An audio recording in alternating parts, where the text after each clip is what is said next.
ஆண்டவர் தம்முடைய சபையை குறித்து வைத்திருக்கிற அழகான நோக்கத்தை விளங்க பண்ணுவதற்கு பழைய ஏற்பாட்டிலே 3 முக்கியமான அடையாளங்களாக அல்லது மெட்டஃபார் என்று சொல்வார்கள் ஆங்கிலத்தில், அவைகளை நிழலாட்டமாக காண்பித்து வைத்திருக்கிற காரியத்தை நான் உங்களுக்கு முன்னதாக நான் கொண்டு வர விரும்புகிறேன்.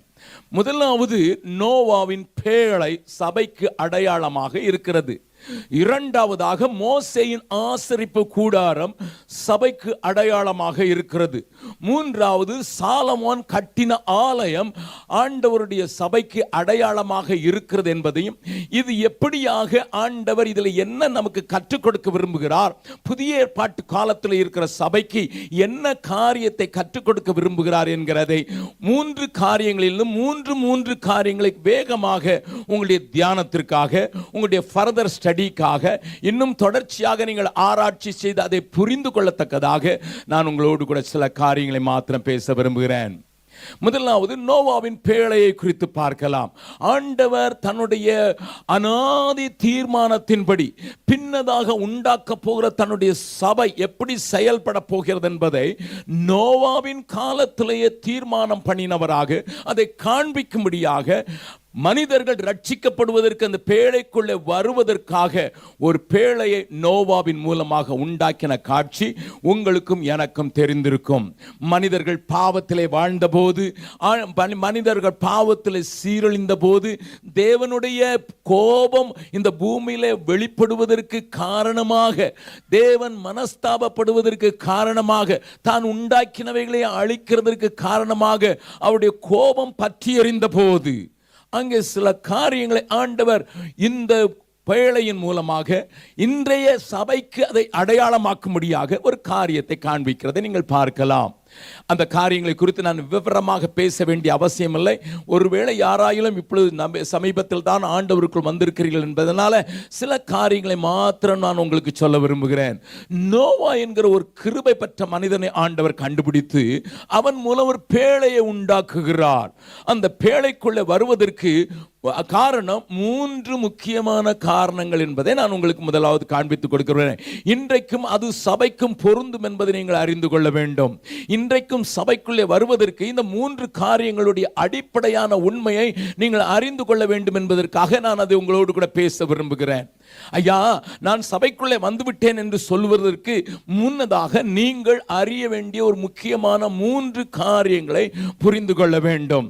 நோவாவை அழிவில் இருந்து காப்பாற்றுவதற்கு ஆண்டவர் பேழையை உண்டு பண்ணு சொன்னது போல இயேசு கிறிஸ்துவினாலே ஆண்டவர் ஒரு சபையை உண்டாக்கி இந்த சபைக்குள்ளே வந்து நீ பாதுகாப்பா இருக்க வேண்டும் என்பது தேவனுடைய நோக்கமாய் இருக்கிறது. அல்லேலூயா. அப்படி பாதுகாப்பா இருப்பதற்கு எப்படியோ வாழ்ந்த நம்மை, எங்கேயோ வாழ்ந்த நம்மை, தாறுமாறாக வாழ்ந்த நம்மை அரை கூவி அழைக்கிற சத்தத்துக்கு முதலாவது எவன் கீழ்ப்படுகிறானோ அவன் இந்த பேழைக்குள்ளே அவன் அடைக்கலம் புகுகிறான் என்று வேதம் நமக்கு சொல்கிறது.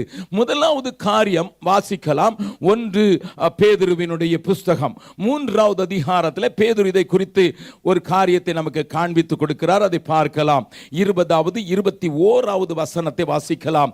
1 பேதுரு 3வது அதிகாரம் 20வது 21வது வசனத்தை வாசிக்கலாம். அந்த ஆவிகள் பூர்வத்திலே நோவா பேழையை ஆயத்தம் பண்ணும் நாட்களிலே தேவன் நீடிய பொறுமையோடு காத்திருந்த போது கீழ்ப்படியாமற் போனவைகள். அழகாக பேதுருவை விளங்க பண்ணுகிறார். God was not quick to anger. காத்திருக்கிறார், காத்திருக்கிறார், காத்திருக்கிறார், காத்திருக்கிறார். என் சத்தத்துக்கு ஒரு மனிதன் கேட்க மாட்டானா? வருகிற அழிவை புரிந்து கொள்ள மாட்டானா? அதில் இருந்து விடுதலையாக மாட்டானா? வரப்போகிற ஆபத்தை புரிந்து கொள்ள மாட்டானா? அவனுக்கு நான் சொல்லுகிறேன், அவனுக்கு விளங்கவில்லையே, இன்னும் கொஞ்சம் காத்திருப்பேன், இன்னும் கொஞ்சம் காத்திருப்பேன். என் வேதம் சொல்லுகிறது, நோவாவும் அவனுடைய குடும்பத்தாரும் அந்த பேழைக்குள் பிரவேசித்த பின்னரும், வசனத்தை வாசிக்கலாம். ஆதியாகமங்களின் புஸ்தகத்தில் இந்த வசனத்துக்கு மறுபடி வரலாம். ஆனால் அதற்கு முன்னதாக அந்த வசனத்தை நாங்கள் கொஞ்சம் காண்பித்து கொடுக்க விரும்புகிறேன். ஆதியாகம புதியவர்களுக்காக, பழையவர்கள் நீங்கள் தேறினவர்களாக இருப்பீர்கள், ஆனாலும் புதியவர்களுக்காக நான் இதை காண்பித்துக் கொடுக்க விரும்புகிறேன். நன்றாக கவனிங்கள். 7வது அதிகாரம் 9வது வசனத்தை 8-9 வாசிக்கலாம். தேவன் நோவாவுக்கு கட்டளையிட்டபடியே சுத்தமான மிருகங்களிலும் சுத்தமல்லாத மிருகங்களிலும் பூமியின் மேல் ஊரும் பிராணிகள் எல்லாவற்றிலும் ஆணும் பெண்ணும் ஜோடு ஜோடாக நோவாவிடத்தில் பேழைக்குட்பட்டன. 7வது வசனத்தில் நோவாவும் குடும்பத்தாரும் உட்பட்டார்கள். பின்னதாக தேவன் கட்டளையிட்டபடி அவனிடத்தில் சேர்ந்து தேவ சத்தத்தை கேட்ட அவர்கள் அங்கே வந்து விட்டார்கள். 10வது வசனம். 7 நாள் சென்ற பின்பு நன்றாய் கவனிங்கள் ஐயா. ஆண்டவருடைய சத்தத்தை நோவா பிரசங்கித்தான் என்று எழுதப்பட்டிருக்கிறது. நீதியை பிரசங்கித்தவனாகிய நோவா என்று எழுதப்பட்டிருக்கிறது. ஐயா, அழிவு வரப்போகிறது, பெரிய ஜலப்பிரளயம் வரப்போகிறது, இதுவரை நீ கண்டிராத காரியம் வரப்போகிறது, எல்லாம் மாம்சமான எல்லாம் அழிக்கப்பட போகிறது. ஒன்லி ஒன் வே, ஒரே ஒரு வழி மாத்திரம். வந்து நீ தப்பித்துக் கொள்ள வேண்டும் என்றால், உன் ஜீவனை நீ தப்புவித்துக் கொள்ள வேண்டும் என்றால் ஒன்று செய், உள்ளே வந்துவிடு. I have prepared something, நான் ஆயத்தப்படுத்தி இருக்கிறேன் என்று நோவாவின் மூலமாக பேசிக்கொண்டே இருந்தார். நீதியை பிரசங்கித்துக் கொண்டே இருந்த அந்த மனிதன் இங்கே கட்டிக்கொண்டே இருந்தான், அங்கே பிரசங்கித்துக் கொண்டிருந்தான். அதற்கு பிறகு எல்லாம் முடிந்தது பிறகு தேவன் கட்டளையிட்டபடி செய்த பின்பு அவனும் அவனுடைய குடும்பத்தாரும் பிரவேசித்தார்கள். நோவா வீட்டில் அங்க காட்டிலெல்லாம் போய் மிருகங்களை பிடிக்கல. முடிந்தது என்கிற சத்தத்தை கேட்டபோது மிருகங்களுக்குள்ளே ஒரு பெரிய அசை உண்டாயிற்று. கீழ்ப்படிய வேண்டும் என்கிற மிருகங்கள் அதுவாக புறப்பட்டு வந்தன. அப்படி புறப்பட்டு வந்தவைகளை சேர்த்து கொண்ட பின்னரும் என் ஆண்டவர், இன்னும் ஒரு மனிதன் வரமாட்டானா, இன்னும் ஒரு மனிதன் மாட்டானா? One more man may come, one more family may be attached, one more family will come into the ark. ஆண்டவருடைய பொறுமையை பாருங்கய்யா. அவருடைய பாவம் ஆண்டவரை கோபப்படுத்தினது உண்மைதான், அவருடைய பாவம் தேவனை மனஸ்தாபப்படுத்தினது உண்மைதான். அவருடைய பாவம் தேவனுக்கு இவர்களை வைத்திருந்தால் இந்த பூமியை கெடுத்து குட்டிச்சோராக்கி விடுவார்கள் என்கிற அந்த ஆவங்கத்தின் பேரிலே கிருபை பெற்ற ஒரு மனிதனை கொண்டு ஒரு காரியத்தை செய்துவிட்டு இன்னமும் 7 நாள் காத்திருக்கிறார். இந்த கால வேளையில தேவனுடைய பொறுமையை கொஞ்சம் யோசித்து பாருங்கள். பொறுமையாய் காத்திருந்த போது ஆண்டவர் எதிர்பார்க்கிறதெல்லாம் கீழ்ப்படுகிறதே.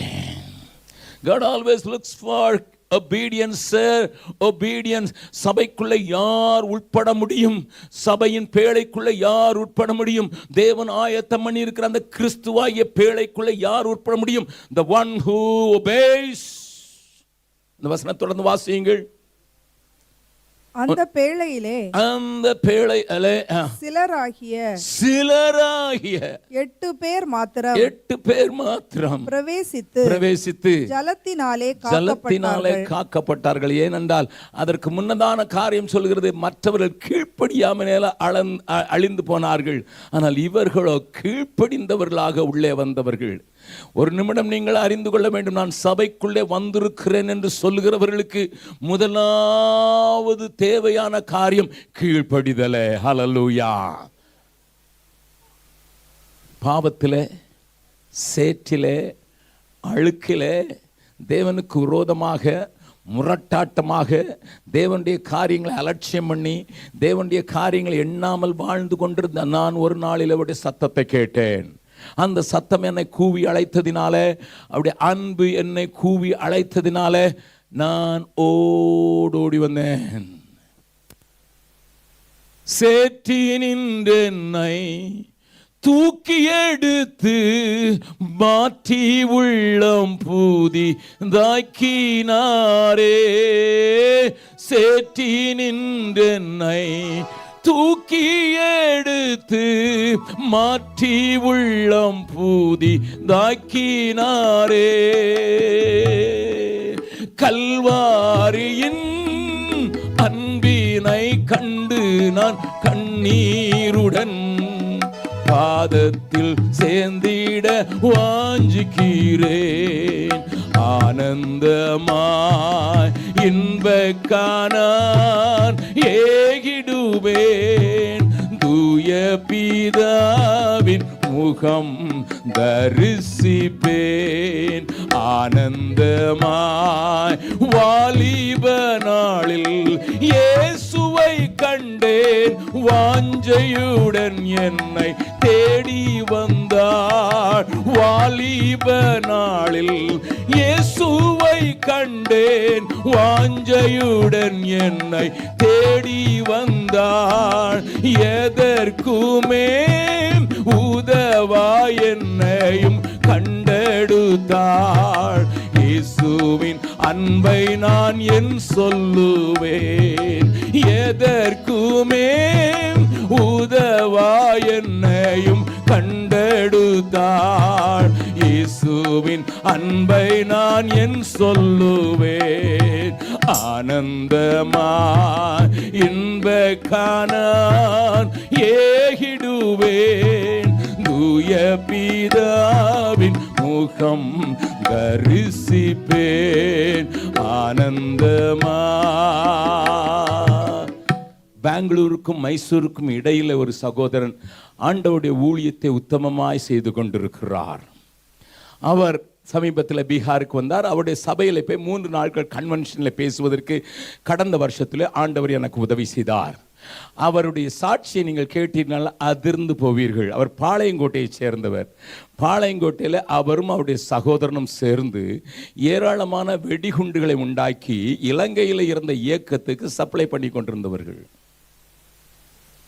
நல்லா கவனிங்கள்.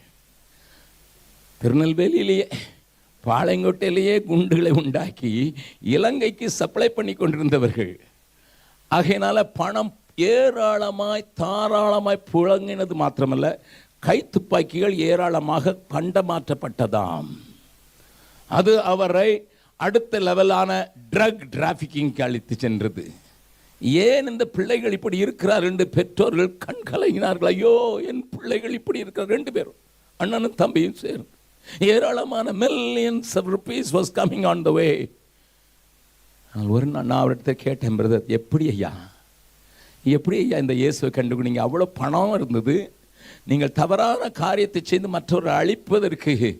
அவர் தன்னுடைய கதையை சொல்லும்போது என்னை அறியாமலே கண்ணீர் விட்டேன். அவர் சொன்னார், ஆண்டவர் ஒரு நாள் கல்வாரி காட்சியை கண்டபோது தன்னை மாய்த்து கொண்ட ஒரு ஆண்டவர் எதற்கும் உதவாத என்னை கண்டுபிடித்து இன்றைக்கு தூக்கி எடுத்து என்னை ஊழியக்காரனாக்கி வைத்திருக்கிறார் என்று சொன்னது மாத்திரமல்ல, whether you believe it or not, ஏசுரத்தின் அம்மான்னுட்டு ஒரு சகோதரி ஆண்டவர் ஆரம்ப காலத்தில் அதிக படிப்பறியாத அவர்களை ஆண்டவர் எடுத்து உபயோகப்படுத்தினார். அவருடைய ஊழியத்தை தொடர்ந்து செய்வதற்காக இவர் அங்கே இருக்கிறார். அங்கே அவருக்கு பாடுகள் உண்டு, நெருக்கங்கள் உண்டு. But in the between Bangalore and Mysore he is conducting 1500 prayer cells. அங்கே இருந்து அவர்களை வளர்த்து வைத்து இவர்கள் மூலம் ஆண்டவருடைய ஊழியத்தை பெரிதாக செய்து கொண்டிருக்கிறார். 1500 prayer cell. Can you just imagine, sir? He raised leaders. He raised leaders and gave them freedom to operate, and they all form a big.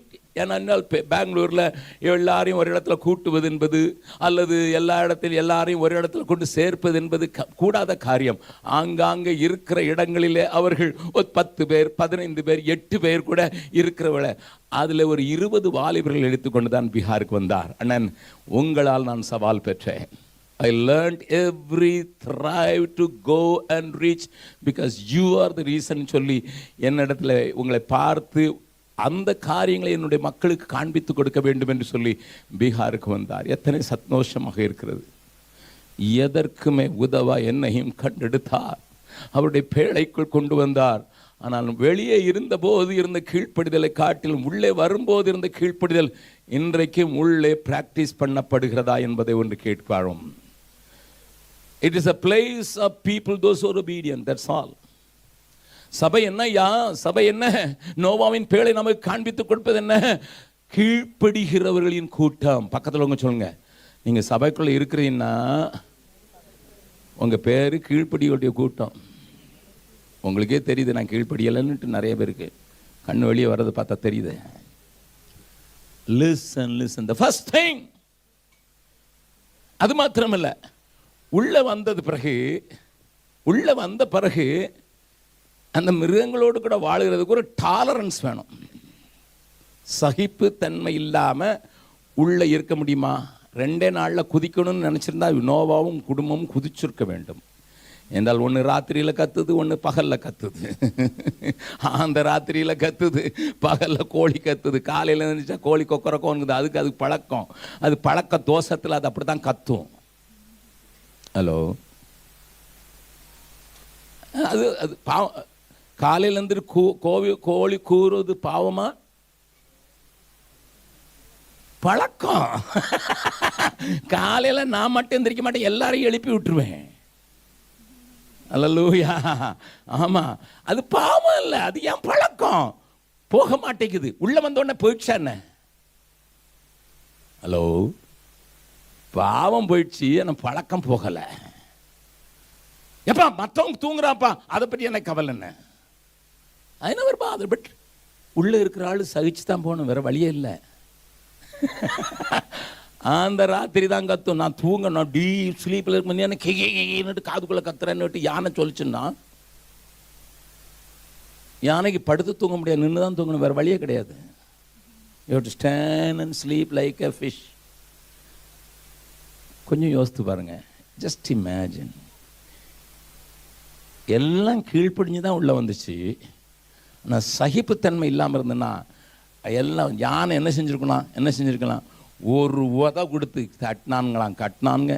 எனக்கு தனியாக ஒரு செப்பரேட்டாக ரூம் கட்டி என்னை இந்த இவங்களோட கடந்து பாடுபடாமல் இருக்கிற ஒரு மிதி கொடுத்துருந்தேன்னா அது உடஞ்சிருக்காதா?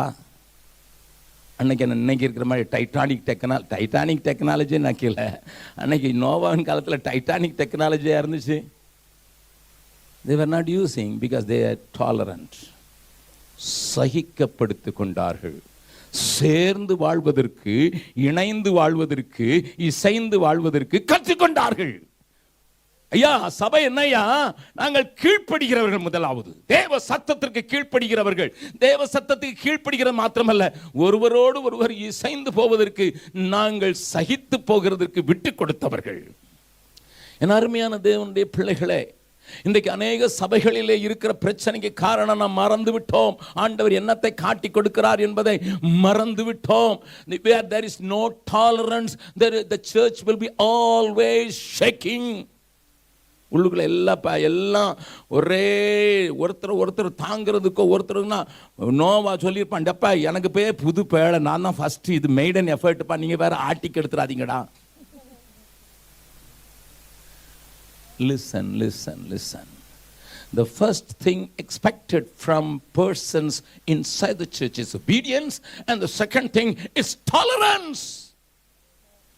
மூன்றாவது, நாங்கள் வேறுபடுத்தப்பட்டவர்கள், நாங்கள் பிரித்தெடுக்கப்பட்டவர்கள். அந்த முதல் பிக்சர்ல ஆண்டவர் என்ன காண்பிக்க விரும்புகிறார்? தானா ஒருத்தனும் சேர்க்க முடியாது. அதனால தான் என் ஆண்டவர் சொன்னார், என் பிதா ஒருவனை இழுத்து கொள்ளாவிட்டால் ஒருவனும், ஹல்லேலூயா, என்னிடத்தில் வருவான். நாம் பாடுகிறோம்லவா, எங்கோ நான் வாழ்ந்தேன், அறியாமல் அலைந்தேன், என் நேசர் தேடி வந்தீர். எங்கோ நான் வாழ்ந்தேன், அறியாமல் அலைந்தேன், என் நேசர் தேடி வந்தீர். நெஞ்சார அணைத்து முத்தங்கள் கொடுத்து நிழலாய் மாறிவிட்டீர். நெஞ்சார அணைத்து முத்தங்கள் கொடுத்து நிழலாய் மாறிவிட்டீர். நன்றி உமக்கு, நன்றி உமக்கு நன்றி. அப்பா பிதாவே, அன்பான தேவா, அருமை இரட்சகரே, ஆவியானவரே, தாழ்மையில் இருந்தேன், தள்ளாடி நடந்தேன், தயவாய் நினைவு கூர்ந்தீர்.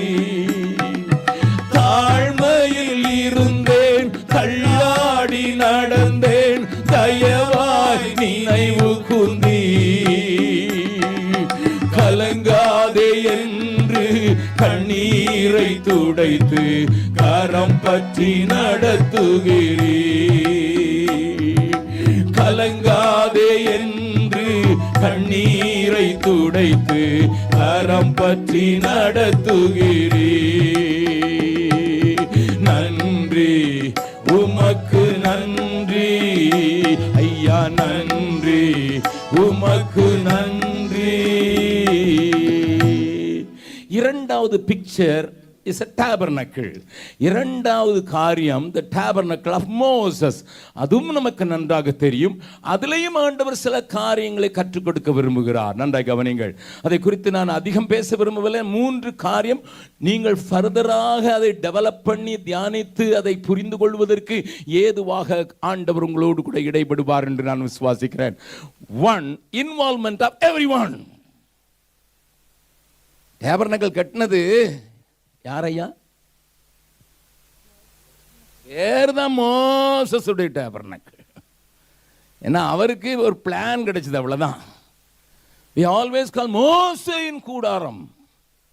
ஆசரிப்பு கூடாரம் என்று சொன்னாலும், அநேக நேரங்களில் இது மோசேயின் கூடாரம் என்று சொன்னாலும், அதில் ஈடுபட்ட அனைத்து பேருடைய காரியங்களையும் கொஞ்சம் வரிசையிட்டு பார்த்தீர்கள் என்றால், என்னை பொறுத்த மட்டும் 60 விதமான ஆட்கள் அந்த வேலையை செய்வதற்கு ஈடுபட்டு இருக்கிறார்கள். You take a Bible study and make a note of it.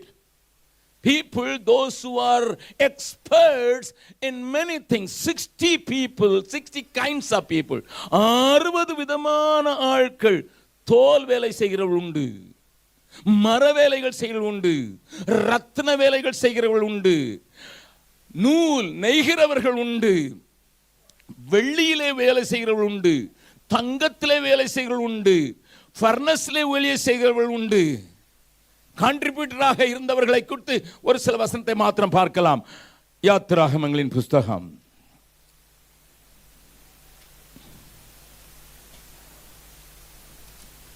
38வது அதிகாரம் 8வது வசனத்தை வாசிக்கலாம். ஆசரிப்பு கூடாரத்தின் வாசலில் கூட்டம் கூட்டமாய் கூடின ஸ்திரீகளின் தர்ப்பணங்களாலே. போதும் அப்காமாருடைய பாக்கெட்ல இருந்த முகம் பார்க்கிற அன்னைக்கு இருந்த அந்த தர்ப்பணங்கள்னா அன்னைக்கு இருந்த மிரர். அன்னைக்கு கிளாஸ் கிடையாது, அது வெண்கலத்தால பாலிஷ் பண்ணதுல முகத்தை பார்த்தாங்க. அவங்க கூட கொடுத்து அவங்களும் தயாரிங்க. ஞானமுள்ள ஸ்திரீகள் பஞ்சினாலே அவர்கள் நூலை திரித்தார்கள். நீங்கள் போய் படிச்சு பாருங்க. I don't have time to explain 60 kinds. I counted 60 kinds of people were involved in the church. That means almost everybody was involved. ஐயா, சபை என்ன? எனக்கு ஒரு ரோல் உண்டு, எனக்கு ஒரு அழைப்பு உண்டு, எனக்கு ஒரு பாகம் உண்டு, நான் பங்காற்ற வேண்டிய ஒரு வேலை உண்டு என்பதை என்னைக்கு ஒவ்வொரு மனிதனும் ஒவ்வொரு விசுவாசியும் புரிந்து கொள்ளவில்லையோ அன்றைக்கு அதற்கு பேர் சபை அல்ல, அதுக்கு பேர் club. Church is a place where everybody contributes, everybody involved, everybody does their work. என்னை கேட்கிற அருமையானவர்களே, நான் எப்பொழுதும் பீகாரில் ஞானஸ்தானம் கொடுக்கும்போது ஒரு காரியத்தை அழுத்தமாகவே என்னுடைய மக்களுக்கு சொல்லுவது வழக்கம். நான் ஞானஸ்தானம் என்ன சொல்லுவேன் என்றால், நீ கிறிஸ்துவின் சரீரத்தோடு இணைக்கப்படுகிற ஒரு பாகம். நீ என்ன சரீரத்தின் உறுப்பு என்று தேவன் உனக்கு காண்பிக்கிற சித்தத்தின்படி உன்னை இணைக்கிறார். நீ புரிந்து கொள். முதலாவது நீ யார் என்பதை புரிந்து கொள். நீ ஒரு சரீரத்தில் ஒரு அவயவம் என்பதை புரிந்து கொள். நீ இணைக்கப்பட்டிருக்கிறதுனால நீ அதை நிறைவேற்றுவதற்கு அழைக்கப்பட்டிருக்கிற என்பதை மறந்து போகாது என்பதை நான் ஞானஸ்தானம் கொடுக்கும்போது கொஞ்சம் அழுத்தமாகவே என்னுடைய மக்களுக்கு சொல்லிக் கொடுப்பது வழக்கம். இந்த காலை ஆராதனையில் ஏதோ Friday service, morning service, first service வந்துட்டேன், I have done my job என்று சொல்லிவிட்டு போகிறதற்கு சபை என்று சொல்கிற இடத்துல இடமில்லை. I have a part to play. If every member understands this little truth.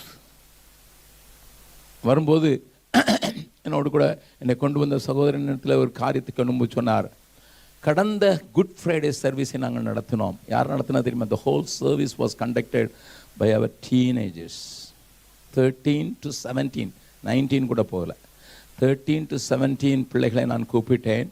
அவிடத்தில் சொன்னேன், the whole service, good Friday service you are going to conduct, நீங்கள் தான் நடத்த போகிறீர்கள், நீங்கள் தான் முதல்ல இருந்து கடைசி வரை நடத்த போகிறேன் என்று அவர் சொன்னபோது, I have never attended such a beautiful, impact making, inspiring good Friday service in my life.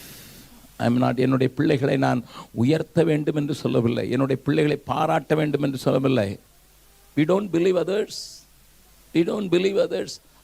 I was sitting, என்னைய வச்சுட்டு பிரசங்கம் பண்ணுறதுக்கு பெரிய பெரிய பிரசங்கியார்களே கொஞ்சம் யோசிப்பாங்க, சொல்லுவாங்க, கொஞ்சம் உழப்பிட்டாங்கன்னா சொதப்பிட்டாங்கன்னு சொல்லணும் தமிழில், சொதப்பிட்டாங்கன்னு சொல்லுவாங்க, நீங்கள் இருக்கும்போது வரமாட்டேங்கன்னு சொல்லுவாங்க பெரிய பெரிய பிரசங்கிகள்.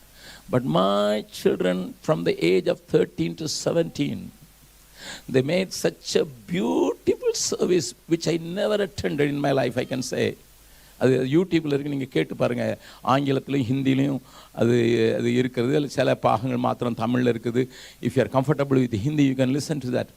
என்னுடைய கடைசி மகளுக்கு, அவளுக்கு நான் ஒருத்தருக்கும் இது நீங்கள் செய்யணுங்களே, அவர்களே கூடி அவர்களை இதை நீச்சை இதை நீச்சின்னு சொன்னபோது, என்னுடைய கடைசி மகளை பற்றி உங்களுக்கு தெரியும், ஒரு கையில்லாதவள். அவள் வந்து என்னிடத்துல நான் அவளை பார்த்து கேட்டேன், உனக்கு ஏதாவது ரோல் கொடுத்துருக்காங்களா? ஆமாம் டாடி, இந்த ஒர்ஷிப் நடத்துறதுக்கு முன்னால் ஒரு சின்ன பிரசங்கம் பண்ணிங்களா, அதுக்கு எனக்கு கொடுத்துருக்காங்க. இப்போ நான் கேட்டேன், ஒர்ஷிப் நடத்த முன்னால் கொடுத்துருக்காங்களா? அப்படியா, நீ என்ன சொல்ல போகிறமா? நான் ஆண்டவர் எவ்வளோ நேர்த்தியாய் அன்பு கூறுகிறோம், எல்லாரிடத்திலும் சமமாக அன்பு கூறுகிறோம் என்று சொல்ல வந்திருக்கேன். அப்போ வேண்டி கேட்டான், நான் என் சாட்சியும் சொல்ல போகிறேன். நான் கேட்டேன் அவளை பார்த்து, என்னம்மா சொல்ல போகிற? மல்கூசனுடைய காதுகளை ஒட்ட வைத்து பகைஞனையும் நேசிக்கிறேன், மறுதலித்த பேதுருவையும் திரும்பி பார்த்து உன்னையும் நேசிக்கிறேன் என்று இயேசு சொன்னார். His love for Peter and his love for his enemy was the same, and he loved me. அதனால தான் எனக்கு ஒரு நல்ல அம்மா அப்பாவை கொடுத்துருக்காரு. எங்கள் அம்மா தூக்கி என்னைய ட்ரெயின் முன்னால் போட்டாங்க, நாய் கடிச்சு என் கையை தின்னுட்டு, ஆனால் என் இயேசு அன்பு மாறாதனால நானும் இங்கே நிற்கிறேன்னு சொல்லி அவர் நடத்தின போது அழாத கண்கள் இல்லை. She was preaching for 10-12 minutes, but she preached. I didn't help her. I didn't ask her. நான் அவளை சொல்லிக் கொடுக்கவில்லை, இப்படி தான் பிரசங்கம் பண்ணணுன்ட்டு. என்கிட்ட வந்து அவள் டிப்ஸ் கேட்கல, இது செய்ய போகிறேன் டாடி, செய்யலாமா, அவ்வளோதான் கேட்டான். நான் சொன்னேன், as the Lord leads you. From the age of 13 to 17, 7 வார்த்தைகள் மேலே அவர்கள் கொடுத்த பிரகாசம் இருக்கிறது. As a preacher, I was inspired, I tell you. 7 வார்த்தைகளை வைத்தவர்கள், 7 பேர் பிரசங்கம் பண்ணின காரியமும், வர்ஷிப் நடத்தின காரியமும், சாட்சி கொடுத்த காரியமும், அந்த 3 hours service was packed with power and inspiration. ஏன் தெரியுமா? I believe everybody has got a role. Many times we don't give because we don't trust, we don't believe the principle of God. God wants to show to the church, the tabernacle, 60 kinds of craftsmen, experts are joining with Bezaleel, Aholiab. பெசலியேலுக்கும் அதில் ஞான இருதயமுடையவர்கள், தேவனுடைய ஆவியினால் ஏவுதலை பெற்றவர்கள், those who are inspired by the Spirit, those who are motivated by the Spirit, join hands and they made a beautiful ark of covenant.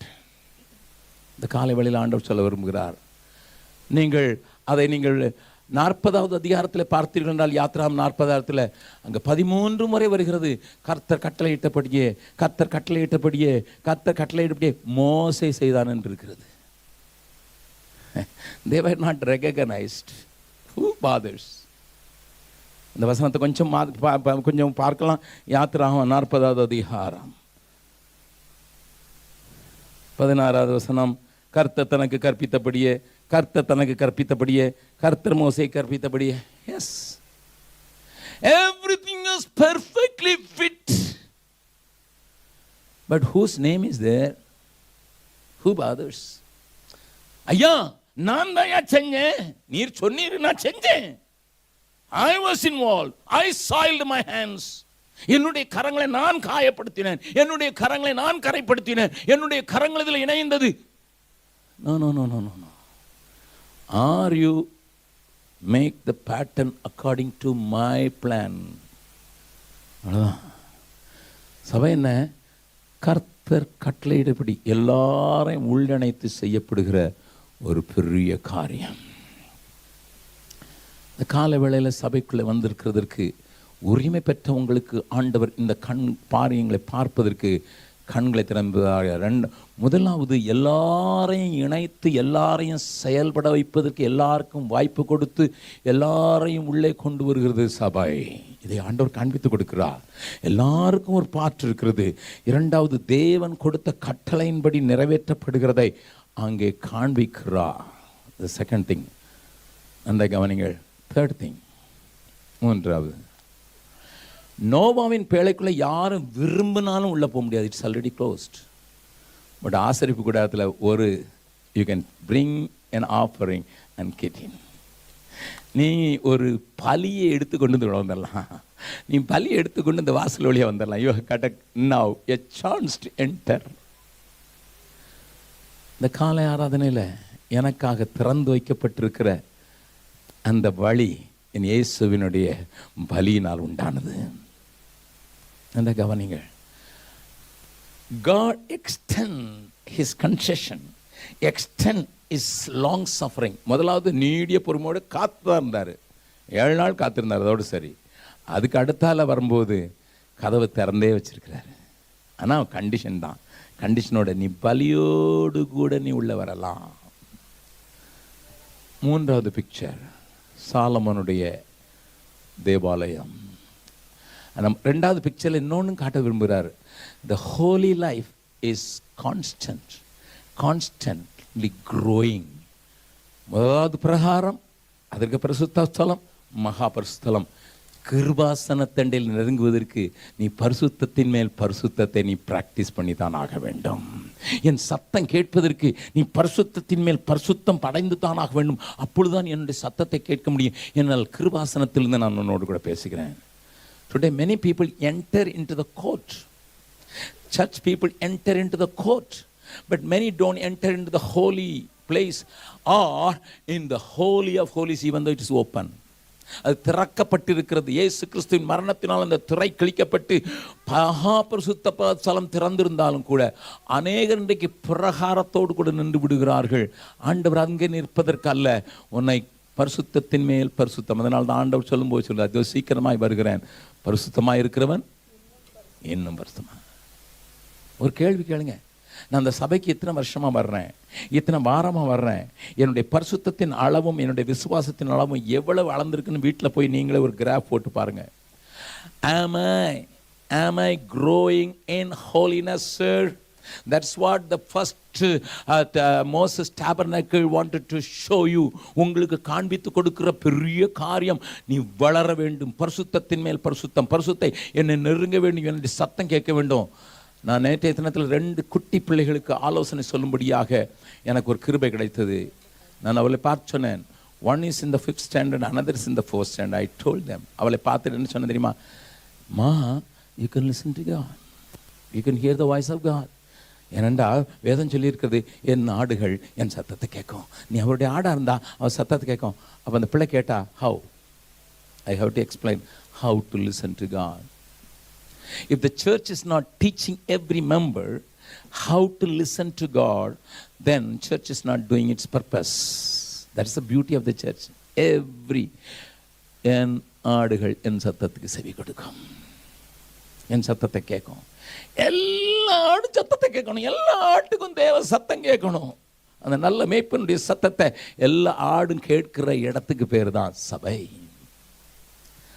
நான் அதிகமாக காரியங்களை ஆழமாக பேச விரும்பல. உங்களுக்கு ஒரு அவுட்லைன் மாத்திரம் கொடுக்குறேன். நீங்கள் இதை ஆழமாக ஏராளமாக இதை நீங்கள் ஒரு ஸ்டடியாக எடுத்து நீங்கள் படிச்சிங்கன்னா 1 மாதம் முழுவதும் பெரிய மெட்டீரியல் உங்களுக்கு உண்டாயிடுங்க. I am just giving a tip, that's all. மூன்றாவதாக, சாலமோனுடைய ஆலயம். சாலமோனுடைய ஆலயம் ஒருவேளை மோசையின் ஆலயத்தை போல, மோசையின் ஆசரிப்பு கூடாரத்தினுடைய காரியங்களை அடிப்படையாக கொண்டு நிறைவேற்றப்பட்டாலும் அங்கே எல்லாரும் வர முடியும், எல்லாரும் உள்ள வர முடியும். நல்ல கவனிங்க அம்மா, நல்ல கவனிங்க பிரதர். எல்லாருக்கும் திறந்த வாசல். அதை புரிந்து கொள்வதற்கு 3 காரியங்களை நீங்கள் 2 நாளாகமம் 6வது அதிகாரத்தை வீட்டில் போய் தியானித்து பாருங்கள். 2 நாளாகமம் 6வது அதிகாரத்தில் அங்கே ஒரு காரியம் சொல்லப்பட்டிருக்கிற அதை நீங்கள் அழகாக பார்க்கலாம். 3 காரியங்களை சாலமோனுடைய ஜெபத்திலே நீங்கள் பார்க்கலாம். டு சீக், தேடுவதற்குரிய இடம். தேவனோடு கூட சரியான காரியத்தை தேடி, அவருடைய முகத்தை தேடி, அவரோடு ஒப்புரவாகி, அவரோடு கூட இணைந்து நடப்பதற்கான அனைத்து காரியங்களையும் அந்த ஜெபத்தில் செய்வான். ஒரு சின்ன குறிப்பை மாத்திரம் விட்டுட்டு போறேன். 2வது to serve.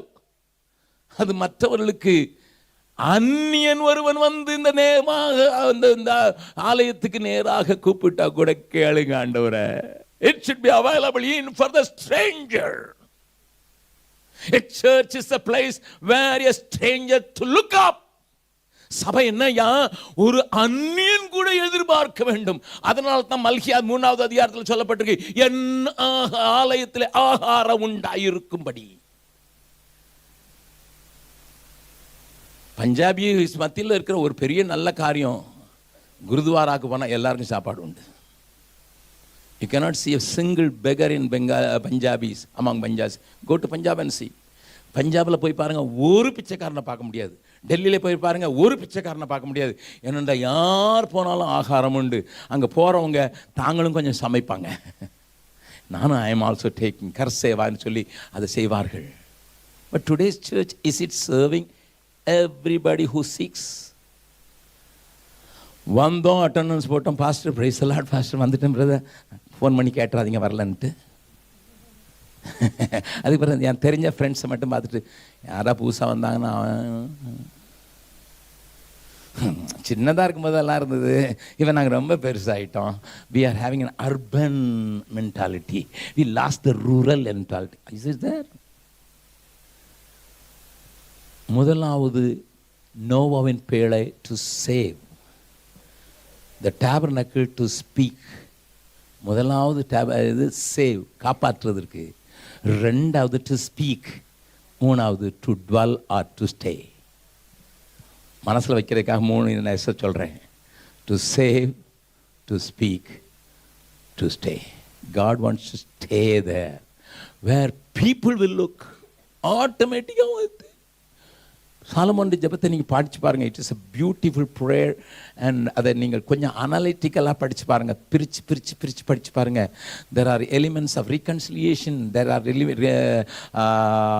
Elements of repentance, மனம் திரும்புதலுக்கான காரியம். பாவம் செய்துட்டு விழுந்து தான் ஆண்டவரே, பாவம் செய்யாத மனுஷன் நீ, அவன் திரும்பிட்டா கூப்பிட்டுருங்க ஆண்டவரே. அது எல்லாவற்றையும் உள்ளடக்கி ஒரு ஜெபத்தில் ஒரு பெரிய expect. Even A Stranger, unknown person, he will look up here because God is in us. எங்க மத்தியில தேவன் உலாகிறான். இதோ மனிதர்கள் மத்தியில் வாசம் செய்பவரே,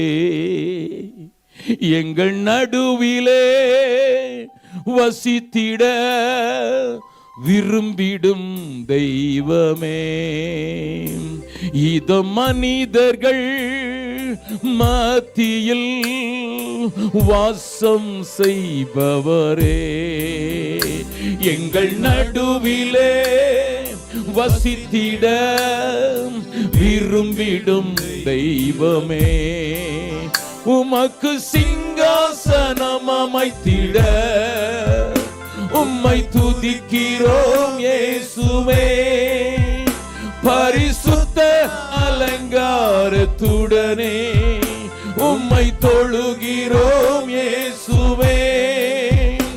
எங்கள் மத்தியில் உலாவிடும், எங்களோடென்றும் வாசம் செய்யும். எங்கள் மத்தியில் உலாவிடும், எங்களோடென்றும் வாசம் செய்யும். The third thing about the temple of Solomon is, turn with me to 2 Chronicles 6th chapter. 2 நாளாகமம் 6வது அதிகாரம். அங்கே நடக்கிற ஒரு காரியத்தை அழகாக ஆண்டவர் எழுதி வைத்திருக்கிறார். 41வது வசனத்தை வாசிக்கலாம். தேவனாகிய கர்த்தாவே, தேவனாகிய கர்த்தாவே, உம்முடைய தாபர உம்முடைய ஸ்தலத்திற்கு தாபர ஸ்தலத்திற்கு தேவரீர் உமது வல்லமை விளங்கும் விளங்கும் பெட்டியுடன் எழுந்தருளும் தேவனாகிய கர்த்தாவே, கர்த்தாவே, உமது ஆசாரியர் ரட்சிப்பை தரித்து உம்முடைய பரிசுத்தவான்கள் நன்மையிலே மகிழ்வார்களாக. It's a place of satisfaction. நல்லா கவனிங்க. The church is the place to seek. The church is a place to serve. The church is a place to satisfy. நன்மையினால திருப்தி அவர்கள். நீங்க சபையாக ஆண்டவர் விரும்புகிற சபையாக செயல்படுமானா ஒருத்தர் வந்துட்டு திருப்தியா போகணும். தேவனுடைய நன்மையினால் நிறைந்தவர்களை ஐ கோ வித் ஃபுல்னஸ்.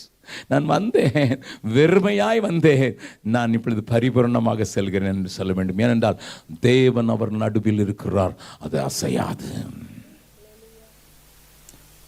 நல்லா கவனிங்க அருமையானவர்களே. இந்த 3 பிக்சரையும் இந்த வாரம் முழுவதும், அடுத்த பிரசங்கத்தை வெள்ளிக்கிழமைக்கு கேட்கறதுக்கு முன்னால் இந்த வாரம் முழுவதும் கொஞ்சம் மெதுவாக ஒவ்வொன்றா பிக்சராக நான் சொன்னேன். இந்த 3 காரியங்களை மறுபடியும் ரிப்பீட் பண்ண விரும்புகிறேன். ஏன்னா you must go back and meditate பண்ணபடி. கர்த்தருடைய வேதத்தில் இரவும் பகலும் தியானமாக இருக்கிற மனுஷன் பாக்கியவான், அவன் செய்வதெல்லாம் வாய்க்கும். ஆகினால் நீங்கள் செய்ய வேண்டியது இந்த காரியத்தையாவது மெடிடேட் பண்ணுங்க. முதலாவது நோவாவினுடைய பேழையில் ஆண்டவர் எதிர்பார்க்கிறது கீழ்ப்படிதல். நோவாவின் தேவையில் எதிர்பார்க்கிறது ஒருவரோடு ஒருவர் இசைந்து போவதற்கான டாலரன்ஸ். இன்றைக்கு குடும்பங்களிலே டாலரன்ஸ் லெவல் கீழே போயிட்டது. சபைகளிலே குழுக்களிலே டாலரன்ஸ், மற்றவர்களை சகிக்கக்கூடாத நிலைமைக்கு நாம் தள்ளப்பட்டு விட்டோம். டாலரன்ஸ் லெவல் இன்க்ரீஸ் ஆகுவதற்கு சபை ஆண்டவர் நான் இங்கே சகிப்புத்தன்மையோடு கூட இருக்கிறதுக்கு. 3வது நான் பிரித்தெடுக்கப்பட்டவன் என்பதை மறக்காத ஒரு வாழ்வு. மற்றவர்கள் வேறு ஒன்றும் சேர முடியாது. 2வது ஆண்டவர் காண்பிக்கிற அந்த மோசையின் கூடாரத்தில் எல்லாருக்கும் ஒரு ரோல் உண்டு, எனக்கு என்ன ஒரு ரோல் இருக்குது, அதை நான் புரிந்து கொண்டேனா, அதை செயல்படுத்தினா, அதற்கு தீவிரம் காட்டுகிறேனா என்கிற ஒரு காரியம். கர்த்தருடைய வார்த்தையின்படி செய்கிறேனா, ஆண்டவருடைய கட்டளையின்படி செய்கிறேனா என்கிற காரியம். 3வது நான் பரிசுத்தத்தின் மேல் பரிசுத்தம் அடைந்து அவருடைய சத்தம் கேட்கிற இடத்துக்கு வந்து கொண்டே இருக்கிறேனா, அவர் சத்தம் எனக்கு கேட்கிறதா, இல்லை என்றால் ஏதோ வருகிறேன் போகிறேன் என்று இருக்கிறேனா. 3வதாக ஒரு சாலமோனுடைய ஆலயத்தில் ஆண்டவர் காண்பிக்க விரும்புகிறது, I will seek him whenever I may need, not for my. நீங்கள் அந்த ப்ரேயரை படித்து பாருங்க. none about the material blessing, no. Even in the Old Testament it was not talking about all spiritual reconciliation. All spiritual reconciliation. I seek the face of the Lord. ஆண்டவருடைய முகத்தை தேடினேன். என் முகத்தை தேடுங்கள் என்று சொன்னீரே, நான் உம்முடைய முகத்தையே தேடுவேன் ஆண்டவரே. Seek and how to serve. அந்நியனும் எங்களை நோக்கி பார்க்கறதுக்கு, எங்க மத்தியில் நீங்க உலாவி வர்றதுக்கு நாங்கள் தடையா இருந்துடக்கூடாது ஆண்டவரே. நீங்க எங்க மத்தியில் உலாவி வர்றதுக்கு எந்த காரியமும் தடையா இருந்து விடக்கூடாது ஆண்டவரே என்பதில் கவனமான, அவர்களையும் எட்டி பார்க்கத்தக்கதாக தேவன் மத்தியில் அசைவாட வேண்டும் என்கிற ஒரு நினைவு கூடவே. people come must go back. பரிசுத்தவான்கள் கர்த்தருடைய நன்மையினால் நிறைந்தவர்களாக இங்கிருந்து மகிழ்ச்சியோடு திரும்பி போக வேண்டும் என்கிற பெரிய ஆதங்கத்தோடு தேவன் இந்த சபையை மாற்ற வேண்டும் என்று சொல்லி ஒரு நிமிடம் தலை வணங்கி, ஆண்டவரே help me to realize the responsibility. Help me to realize my responsibility. Am I growing in holiness or am I growing in arrogance? Sir, listen. My dear people, listen. Am I growing in holiness or am I growing in arrogance? Am I growing in self-pity or am I growing in satisfaction? மறுபடியும் கையை வைத்து பாடலாமா?